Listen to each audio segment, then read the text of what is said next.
Good morning বন্ধুরা, সবাই কেমন আছো? আশা করি ভালো আছো। দীঘা এসেছি আর মেরিন ড্রাইভ উপভোগ করব না, সেটা আবার হয়?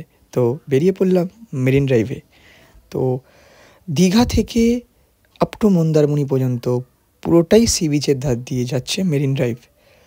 দীঘা, ওল্ড দীঘা, মোহনা, তাজপুর সমস্ত ক্রস করে একদম টুয়ার্ডস মন্দারমণি গিয়ে ওটা শেষ হচ্ছে। তো অপূর্ব সুন্দর একটা রাস্তা তোমরা দেখতে পাবে। একদম ডান সাইডে দেখো, মানে অপূর্ব সুন্দর জায়গা। এবার দীঘা যে ব্যাপারটা হচ্ছে, দীঘা ওলদের একটু এখন কনজেস্টেড, মানুষের ভিড় প্রচুর বেশি।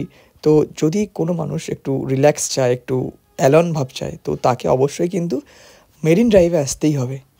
দেখো, কোনো লোকের এখানে কোনো সমাগম নেই, পুরো ফাঁকা। সন্ধ্যের পর আরও ভালো লাগবে এই জায়গাটা যদি তোমরা উপভোগ করো। দীঘা থেকে মেরিন ড্রাইভ আসতে গেলে অবশ্যই পার্সোনাল গাড়ি নিতে হবে। এখানে কোনো রুট নেই, তো সেই জন্য টোটো বা অটো আপনি বুক করতে পারেন।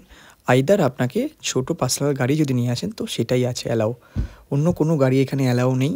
তো যারা গাড়ি নিয়ে এসছেন, তো অবশ্যই দীঘা থেকে বাড়ি ফেরার পথে কিন্তু মেরিন ড্রাইভ হয়েই ফিরবেন। মেন রোড দিয়ে আর ফিরবেন না, একেবারে মেরিন ড্রাইভ হয়ে মন্দারমণি হয়ে সমুদ্র যা যে কত সুন্দর সেটা উপভোগ করে আসবেন। আমরা পার্সোনাল গাড়ি নিয়ে গিয়েছিলাম 5 জন বন্ধু মিলে, তো তাই আমাদের কোনো অসুবিধা হয়নি ওই রুট দিয়ে আসতে। তো আমরা 12টা নাগাদ বেরিয়ে পড়ে, তো ভাবলাম মেন রোড দিয়ে না এসে আমরা মেরিন ড্রাইভটাই একবার উপভোগ করি।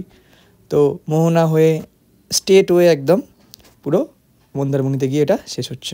তাই সকলকে বলবো, দীঘা এলে কিন্তু জাস্ট একবার হলেও মেরিন ড্রাইভ উপভোগ করবেন। হ্যাঁ, মাথায় রেখে মেরিন ড্রাইভ উপভোগ করবেন।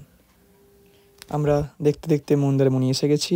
তো চলো, টাটা, সবাই ভালো থেকো। আসছি আবার পরের ভিডিও নিয়ে। ধন্যবাদ, সবাই ভালো থেকো।